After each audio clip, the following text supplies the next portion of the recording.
and welcome to Pulling Aggro.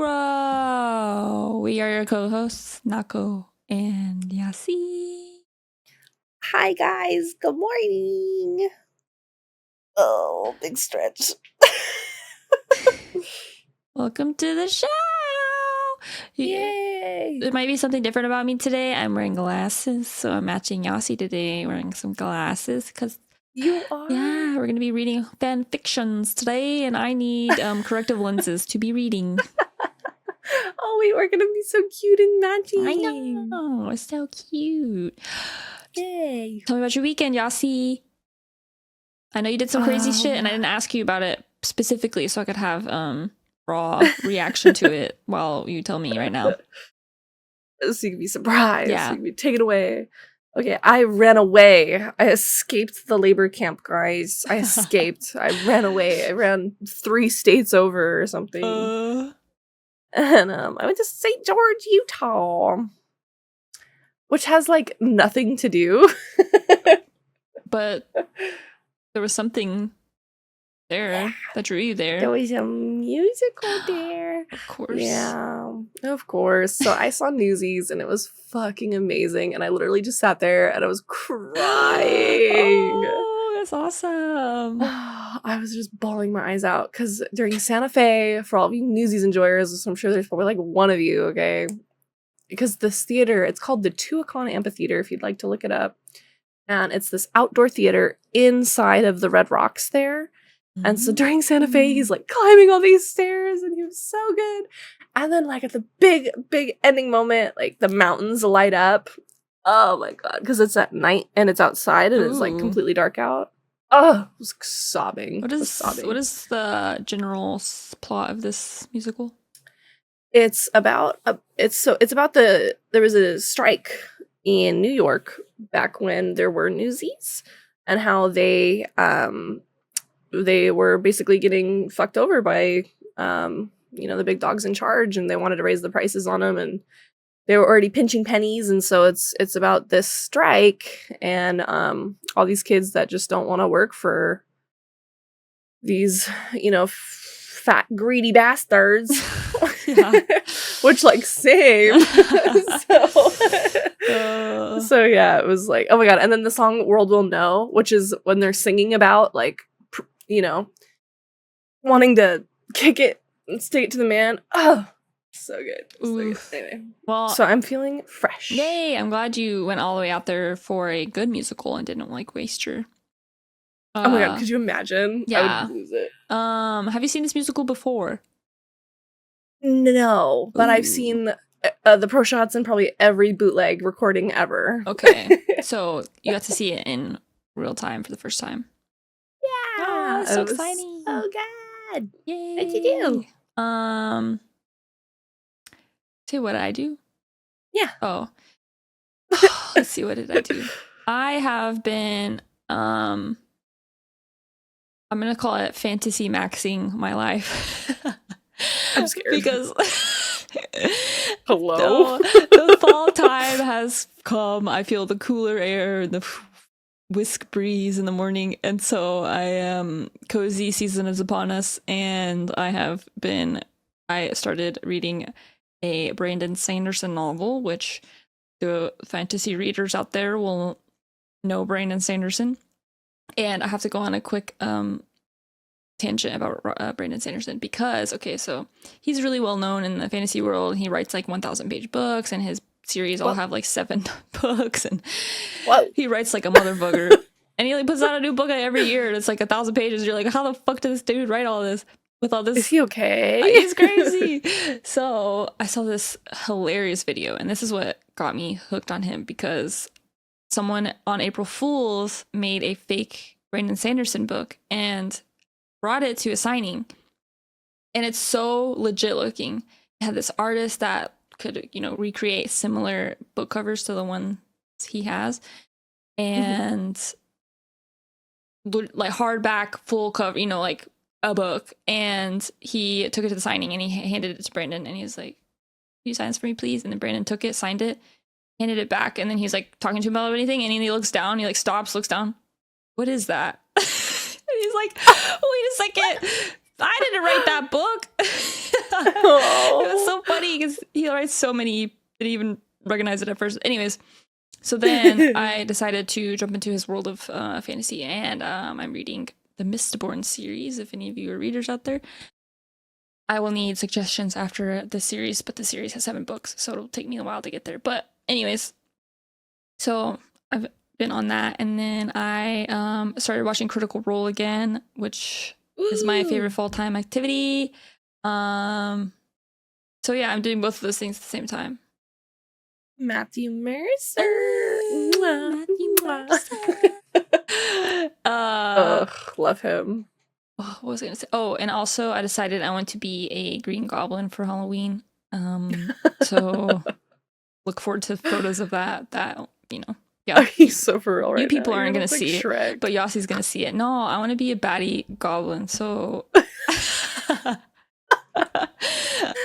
Okay. I just like had the idea, and then I thought, well, for as of right now, I just need to be green. That's all I care about. Like, I want to paint myself green. People are gonna think you're trying to be Elphaba. No, we're not being Elphaba. We are being a green baddie goblin from the fantasy realm of wherever the fuck. So Oh yes, my favorite fantasy realm, wherever the fuck. but my problem right now is that I went to the That you're not green? No, that I went to the website and there was 3 different greens. So now I'm at a what shade of green should I be? I don't know. You got Shrek green, Elphaba green, and then you got a little neon to choose from. I got I was looking at one, it's called Ogre Green, which presumably is the Shrek green.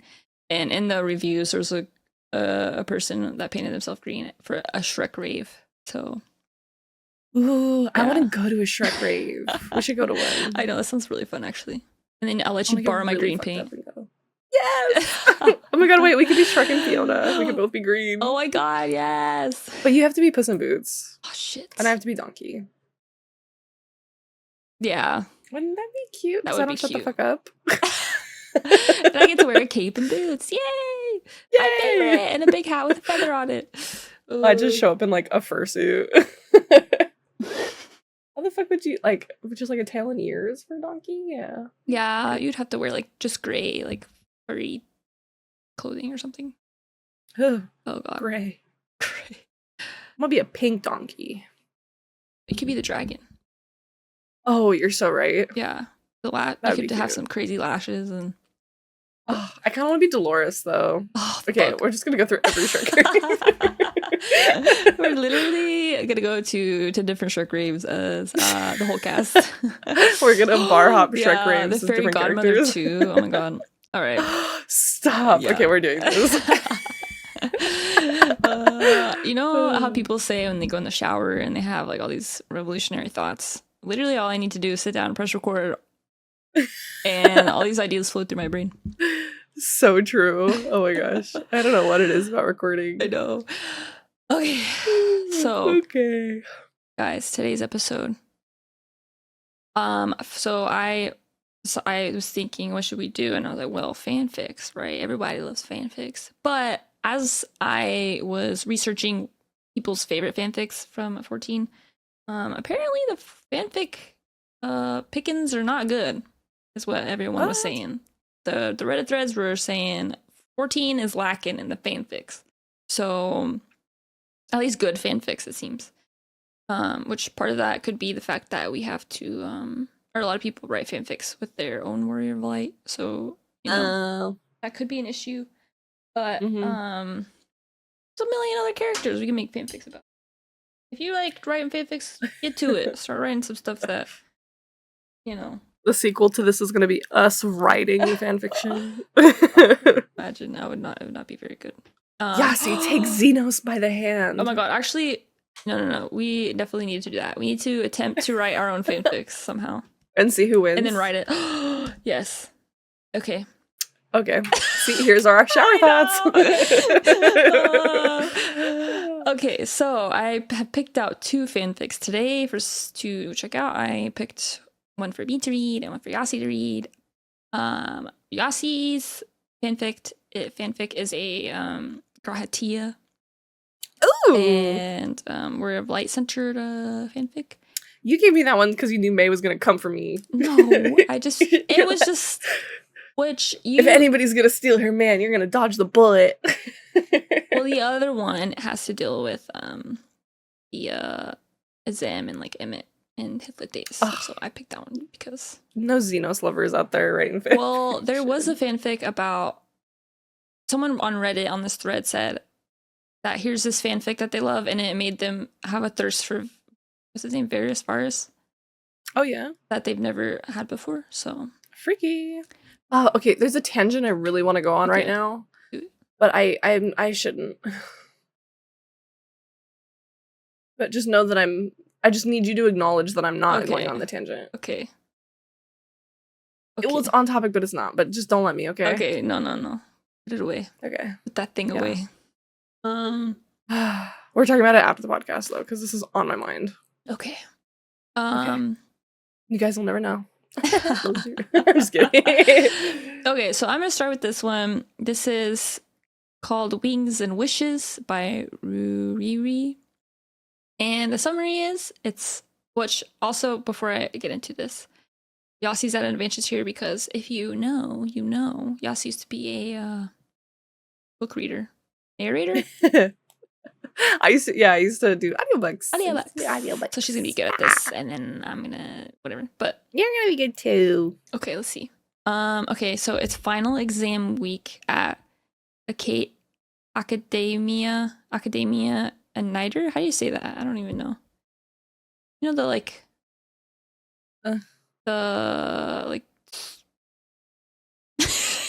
I don't even know. The what? It's the dungeon where we go, and then it's like on our way to what's it called? What's the place that Emmett Silk made in the undergrounds in the waters? Amara? Yeah, that place. Girl. I know. Wow. It's one of those areas. Okay, well, here's the other part. Is a lot of this stuff involves lore that I don't remember very well, so okay. We'll see how this goes. Yay. Okay, let's see. Okay, so it's final exam week at Academia and Nider, and Azem has just summoned them for the very first time. So I guess Azem is summoning Emmett and Hythlodaeus. This is like a alternate universe kind of story where they're like homies in school or something. Okay. Okay. The notes that this person puts head in hands and screams. You would not believe how much trouble and rewriting was involved in this. Azem wanted yet another pre-Azem story, testing my resolve to not name them. So for the course of this, they're just the Traveler, I guess, because they can't really give Azem a name. Trio are the equivalent of 20-ish, pretty much just finishing up college. So... Okay, good predisposition here. Okay, let's get to it. Okay. Azem's mouth was on his. The touch of their... Oh! Excuse me? Wow! Whoa! I'm scared. I don't know what's gonna happen. I didn't pre-read any of this, okay? They're like 20-ish. Azem's mouth was on... Okay. We're definitely only reading one today, probably. Azem's mouth was on his, the touch of their hands like fire against his bare cheeks. Oh, I don't like you reading this to me. This is very strange. Okay, I'm sorry. I'm good. They smelled of salt water and tasted of fruit, a tart, sweet bite of pineapple that they slipped into his mouth along with the kiss. That they slipped into his mouth? His mouth. Azem. Whoa. The bright spark of their soul was dazzling, breathtaking in its beauty, dancing and mingling with the soft, strong fire of Hythlodaeus. He wrapped his fingers in the rough fabric of Azem's robe and pulled away long enough to say, "Take that off." Hythlodaeus laughed and pressed his lips against Emmett's silk's neck. We're having a threesome now? I know. Azem's eyes sparkled with merriment, and they murmured, "My, how scandalous." Hythlodaeus moved his hands from Emmett Silk's hips, reaching around him. Once this gets graphic, I'll stop. It's pretty graphic. Once the word member comes out, we're stopping. Oh, no.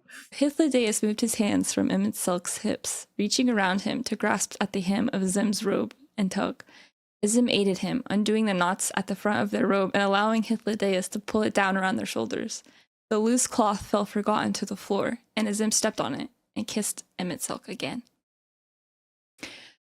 If Emmett Silk had been prone to pointless imaginings, he might have spent unconscionable lengths of time considering what Azim looked like underneath their robe. Azim spent much of their life traveling, crossing impossible terrain, and fighting unimaginable creatures. They were one of the strongest people he knew, carting around crates larger than themselves and sacks containing dinosaurs with little effort. Dinosaurs. If he had spared a thought in that direction, he might have guessed at the strength and solidity of their arms, expected the curves of tight muscle in their legs. Perhaps he would have looked at Azim now and appreciated the body he'd always imagined. But of course, the thought of Azim in the nude had never once crossed his mind. It had never crossed his mind, and as a result, he had never imagined the mass of twisted scar tissue displayed across their stomach. Emmett Silk grew still. Azim looked at him, a question in their eyes, looked down at himself, realized what he was staring at, and expelled a small sigh. Scar. Baby. I don't know. What? You could heal that, he said, his voice sounding distant to his own ears. Hythlodaeus wrapped his arms around Emmett Silk. He wraps his arms. A comforting motion, as if anchoring him in the present. I said much the same the first time I saw it. That's what Hythlodaeus said. Okay. But Azim laughed, as if the remembrance of long-forgotten fear and worry was not once again unfurling within him. Their eyes were bright, unshadowed by regret. Now why would I do that? It's a reminder of good memory. A good memory, Emmett Silk said. His throat felt as if, oh my god, someone just fucking followed us on Twitch. Really? Mine didn't go off. Thanks for the Twitch follow. Oh my god, it's like, ugh, it feels like somebody just like walked in on us, like doing the deed, you know? Like, they see us. A good memory, Emmett Silk said. His throat felt as if something had lodged within it. Wait. What? Oh my god, I'm so sorry. I'm doing a tangent. Has anybody ever walked in on you while doing the deed? No. What? Thank God. Okay, anyway, carry on.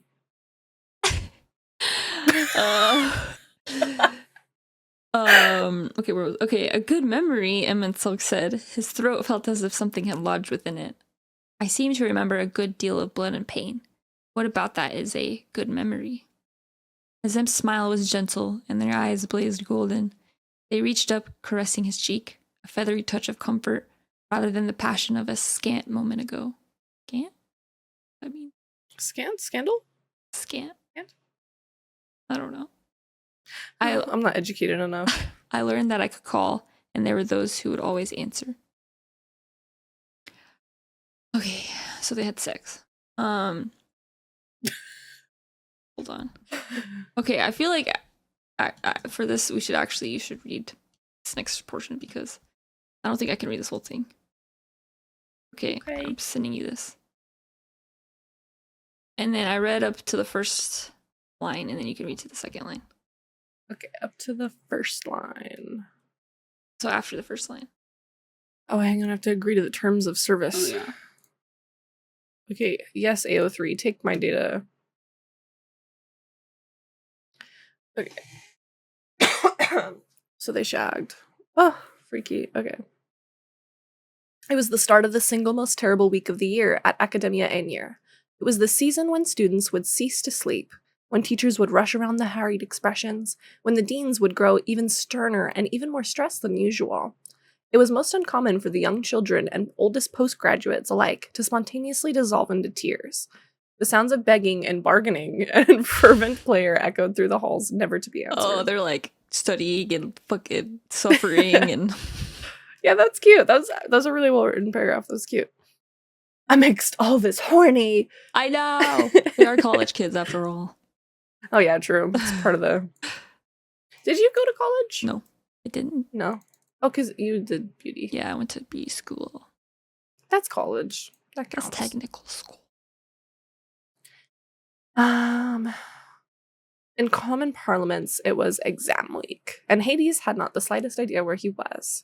One moment, he was sitting not far from the auditorium where the first of his practical exams was slated to begin in a bell's time. The next, there had been an old, desperate tugging in the region of his of his chest. Whoa, catastrophic misspeak there. And the moment he began to wonder where he was the moment he turned his attention to it. An unfamiliar magic swept him away and deposited him here, wherever he was. Hades did not have time for this. He needed to be at Academia. Okay, so he was kidnapped or something? Yeah, I guess. He got summoned to a new place. Woof. Slowly, with anger smoldering within him, he scrutinized his surroundings. Instead of some stone streets, the ground was covered in grass and small wildflowers. Instead of the looming buildings of the Academia, he stood in a meadow surrounded by old gnarly trees. At the center of the meadow was a simple wooden cabin, long abandoned and rotting away. Vines and mushrooms crept up the walls.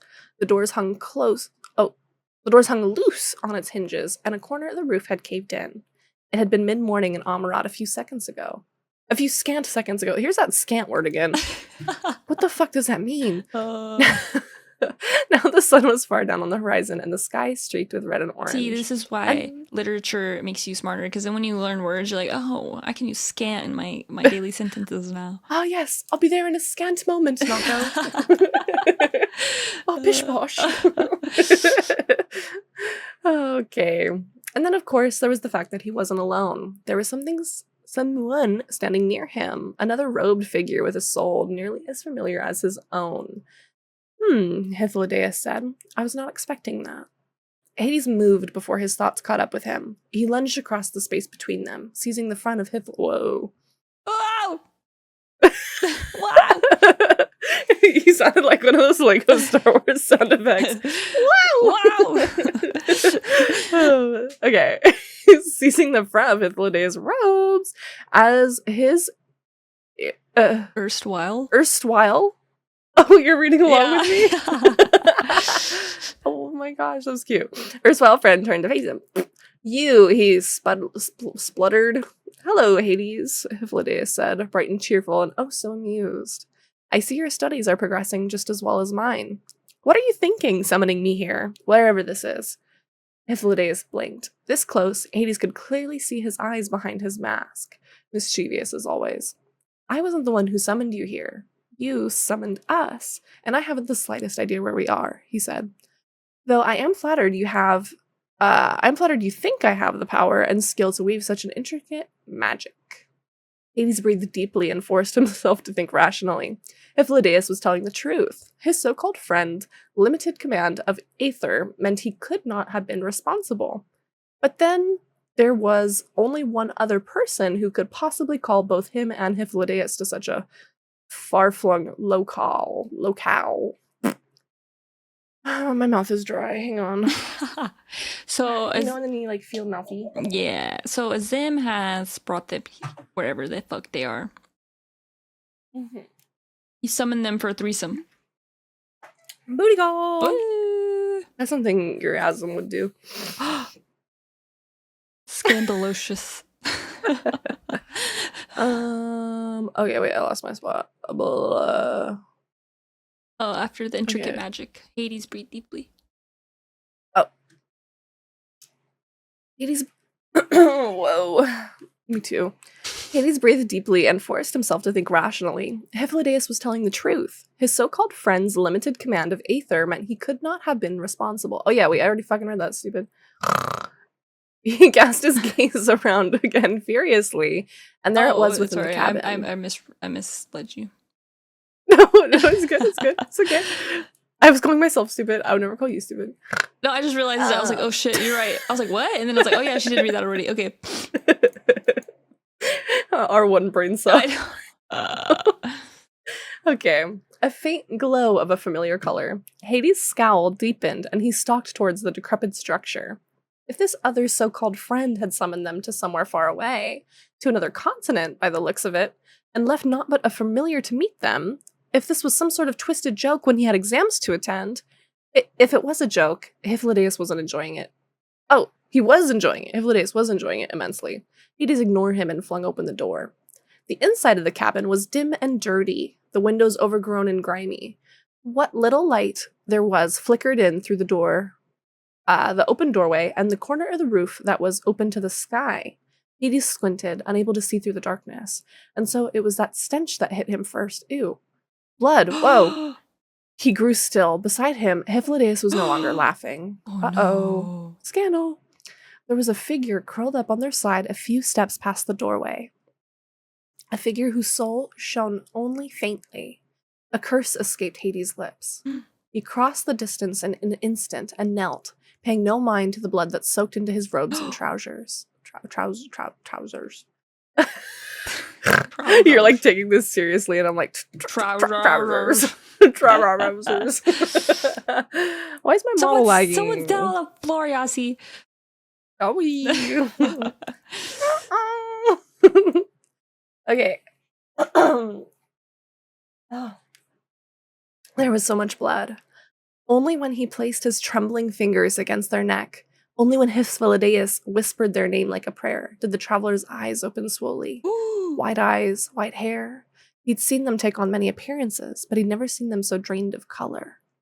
Their mouth formed the shape of words, Hades, Hyphlodeus, but no sound had escaped them. They drew another ragged breath and tried again. Why are you here? He couldn't think. His heart was pounding painfully and rapidly in his chest. Because you called for us, you fool, he said. He could barely hear his own voice, but he knew he spoke the truth. Their mouth curved up just slightly. Oh, didn't know I could. Oh. Oh. So Azim's dying on the floor and then summoned the... He's like, I gotta hit that one more time. Come back! Give me some more sugar! Okay. Nice. Academia... I don't even know how you say this. Academia Aniter prided itself on giving its younger students a thorough grounding in all fields of study. I'm gonna zoom in real quick. I'm gonna zoom in real quick because I'm old. Girl, don't even. The words of Logrif and Mitron taught of those creatures of the land and sea. Oh my god, why did they give me all these hard words? Pashtarat lectured on the basics of law and rule. Ultima, the history and appreciation of the arts. No matter what they latter chose... Sorry, hold on, give me a second. Yes, take your second. Take your time. I know, it's give like me it's a like flummy in there. moment, please. She needs but a scont. What are you drinking? You make coffee or just water? I'm just drinking at my Ilani New. Oh, Neither okay. drinks. That is literally everywhere. Oh, you see it now? Yes. Yeah. When I was in St. George, because you know how they have all these like soda places because nobody drinks there because it's like Mormon country. Right. Like soda bars and shit. Yeah. All of them have Alani New as a option. Oh, wow. Okay. Like, and even in the flippin', what's it called? The Hoover Dam, they were selling it. Oh, wow. I need to go to Utah. Utah, well, I don't know. Maybe you shouldn't. Like, y'all got all the Ilanis? That's what I want. Give me all of them. They're gonna think you're the Antichrist, bro, because you have dyed hair. True. Like, that's all it takes, and tattoos. Yeah. The Mormons are gonna burn you at this stake. Please. Okay. Pashtarat lectured on the basics of law and rule. Ultima, the history and appreciation of the arts. No matter what they later chose to specialize in, whether it was concept creation, like Hythlodeus, or esoteric magics, like Hades, all students received the same basic education. And yet, for all that he had taken the required courses with the words of Emerald and passed with highest honors, Hades was finding that he really knew nothing at all. All their lessons and rudimentary medicines had fled his mind. All their lessons in rudimentary medicine were of no use. What? That's a weird sentence. Okay. Cuts and scrapes, burns and sprains. He had learned about it. It was a different matter entirely when one's intestines were making a valiant attempt to escape one's body.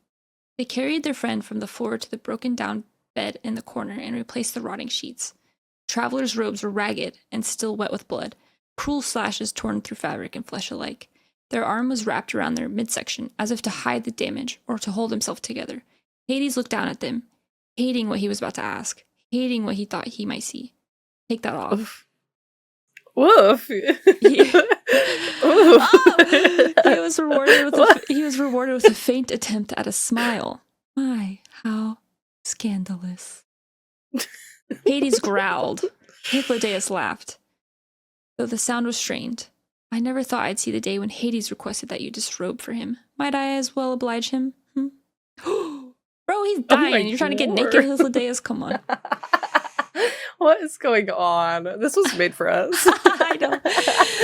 The traveler thought that over for a long moment before moving their arm with a wince. It was the work of a moment to dissolve the blood-stained clothing around their form, laying bare the full extent of the damage. Hades drew in a sharp gasp. Hypnodeus put a hand to his mouth, his face distinctly green. The claws of some great beast had drawn 3 parallel gashes across their abdomen. The uppermost cut had laid bare the flesh to the bone. The other 2 had sliced through fat and muscle, exposing the entrails beneath. Whoa. What are you going to do to my entrails? Over all was the blood, so much blood, even now flowing sluggishly. Hypnodeus turned without a word and hurried from the cabin. Hades paid him no mind. He had other concerns. This was not an injury he could begin to heal. It wasn't an injury anyone but a fully trained physiker of the words of Emerala could heal. The best he could do was to slow the bleeding and bolster his friend's own strength, and that would not be enough. Hades was not prepared for this, and he was more frightened than he'd ever been in his life. To distract from his own thoughts, he demanded, "How are you still conscious?" Under better circumstances, the wheeze that answered him might have been a laugh. Willpower and delight at seeing your face. Okay, that's pretty good. I will hit you, Hades said, and meant it not at all. There were soft footsteps behind him, and Hypnodeus reappeared. He was carrying a stack of clean linen, atop which lay a single purple flower. Hypnodeus nodded when Hades met his eyes, and Hades looked down at their patient. This will hurt. He received a patronizing look in answer, as if to say, it already hurts, how bad could it be? He didn't know enough to do more than clean off the blood and roughly knit the skin back together. They could do nothing for the internal bleeding, but right now, the risk of infection was too high to leave it as it was. He thought, Myth's author, you are not a surgeon. Yeah, we'll just leave the entrails all fucked up. We'll just sew up the outside. That'll make it better. He thought internal bleeding. he thought so anyway, and at least Hypnodeus seemed to agree. They could stitch him up and then get someone to cast some shit on him, and then yeah. Oh, sorry, excuse me. I'm not thinking this fantasy they have logic magic. here. Excuse me. Magic medics over here. Okay. When at last their wounds were cleaned and bandaged, the traveler had lost consciousness. Hades rocked back on his heels and tried to think. Infection, blood loss. He could only hope no organs had been punctured. What else could they do? Hades, Hypnodeus said quietly, and Hades turned. He was holding in his hand the purple flower from which the bandages had been spun. Do you know what this is? His first instinct was to lash out.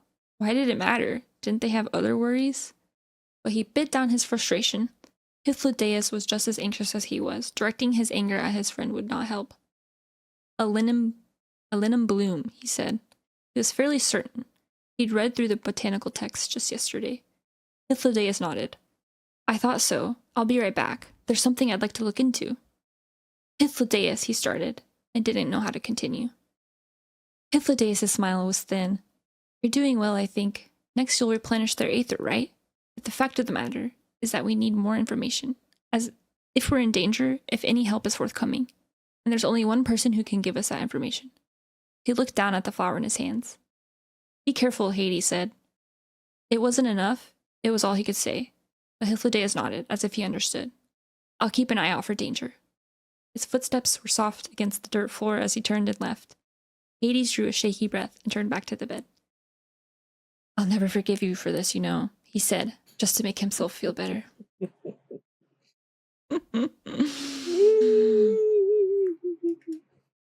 This is funny. Okay. Ugh. I'm getting ready. Okay, you got this. Preparations are so complete. Zesty. Okay. What the fuck? Okay. Hythlodaeus returned half a bell later with a fish. What's half a bell? 30 minutes. Oh, because like a full bell ring is. Oh, I need to say some more. Okay. Let me put this over here because I think my model is lagging when I read. Okay. That's a fish. Hades said, just to be sure. Hythlodaeus looked at the sphere of water in his hand, and within which a spiny green creature was swimming in frantic, angry circles. Your observational prowess never ceases to astound me. Okay, big words. Your idea is a fish? There is a researcher, in the words of Logriff, who gives lectures on occasion where the usual teacher is unavailable. She speaks of interesting things sometimes, things not in the curriculum. Hades knew immediately of whom he spoke. A young woman who gave off an air of impatience and constant distraction, as if she'd rather be attending her own studies than spending time with a class of youngsters.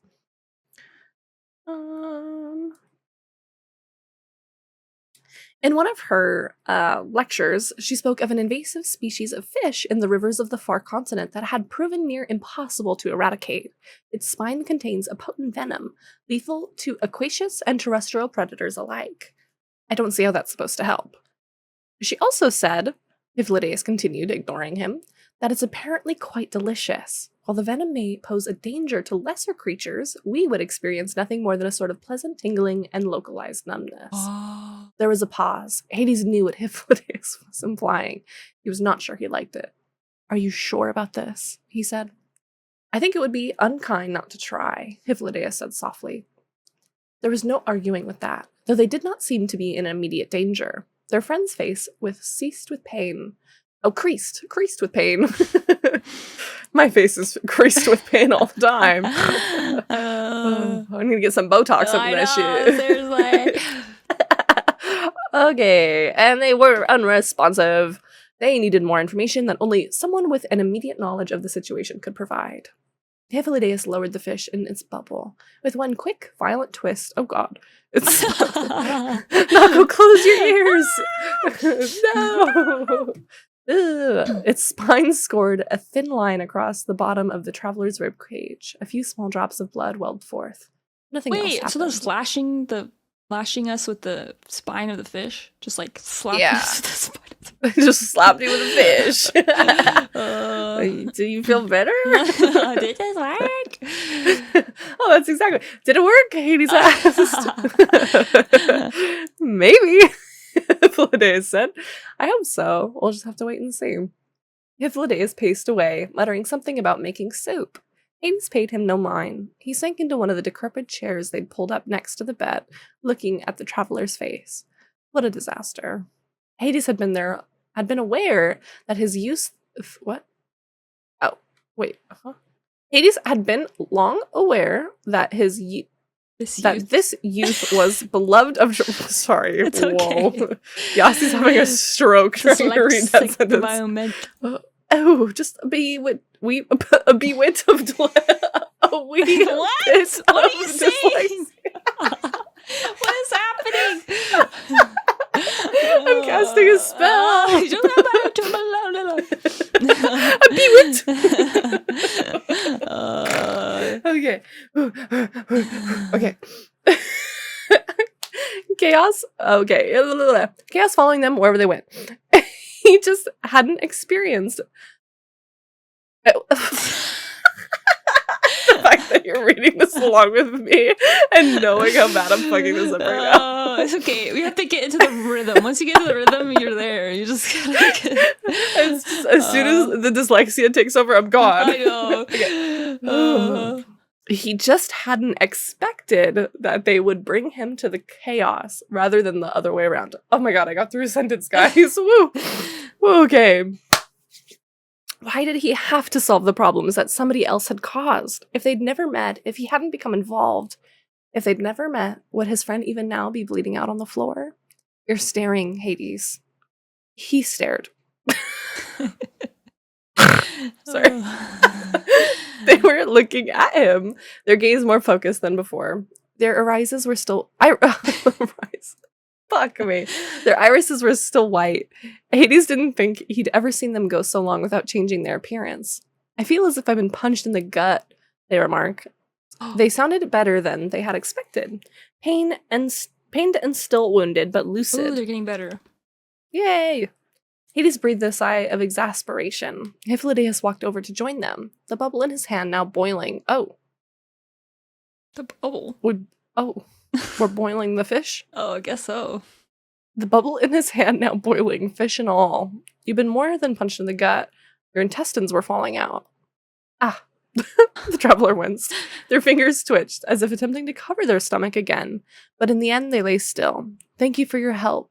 It's more than I expected, but I wouldn't like to put the two of you in danger. You should leave. There is an astonishingly terrible Fuck me. That is an astonishingly terrible suggestion, Hades said. I will pretend I never heard it, and instead labor under the delusion that you have a modicum of sense. What suggestion? Hyphiladeus said. No more importantly, what danger? What happened? The traveler exiled... What the fuck am I doing right now? The traveler exhaled. This latter part, and my model keeps like freezing too. So this is great. The traveler exhaled a ragged breath. We're on the far continent, they said, confirming what Hades and Hyphiladeus had already suspected. One of the species of terrestrial life forms seems to have mutated in recent generations, grown exceptionally violent and exceptionally dangerous. That's what happened. And you didn't punch it? Hades said, taking refuge in sarcasm. I did, but there's a whole pack. They paused. There was a missing child. I was searching for them, and when I heard a scream, they were running away. Of course, Hades could well imagine it. His friend recklessly throwing himself between a stranger and a beast and having their stomach clawed out in return. I had to, they continued, oblivious to his thoughts. One swipe would have taken off their head. They ran. Once they reach the village, they'll tell Azim, and she'll come. The convocation in their voice was so absolute that Hades couldn't bring himself to argue. He couldn't voice the worries on his mind. There was no guarantee the child would make it, that a lost child might not find their village again, that even if they reached the village, there was no telling how long it would take for aid to reach them. He met Hyphiladeus' gaze, and the other man shook his head mutely.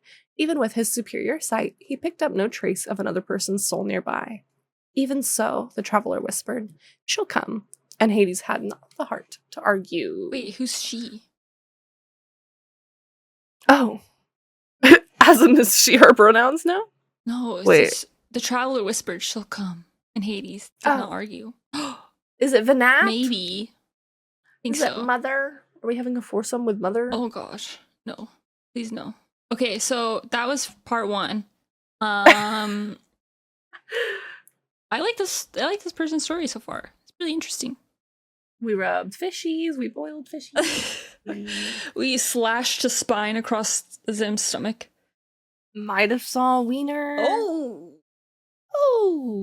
Okay, so if you guys are interested, we can finish this, or, well, I mean, I'll leave the link to the story in the description if you want to read it yourself, but we can also finish it next week if we want to. But, alas, thank you guys for joining us on this week's episode. Yeah! I'm gonna get our patrons up. Okay! Or also, if you read fanfic and you have one to suggest, feel free to shoot us the link. Yeah. Okay. There has to be a Xenos one out there. There has to be a really, like, You know, zesty I'll Xenos look. one out I didn't there. even look through the tags. I just looked for good ones that people suggest. So I mean, we could find some really. We could do like a real naughty one, but Yeah. not On Patreon. That'll be a Patreon one, yeah. Patreon one is us screaming explicit. Okay. Thank you to our patrons. Thank you, patrons. Marcus, Calendor, RLA, Faith, Mr. Ruga, Daddy Tank, Dodge the Beefsteak, Snowy, Flexi, King Dominic, Quill, and Lala Foo Lala. Yay! Yay! Thank you guys so you much for your support. guys. We love you and appreciate you so much. And we will see you next week. Yeah! Thank you.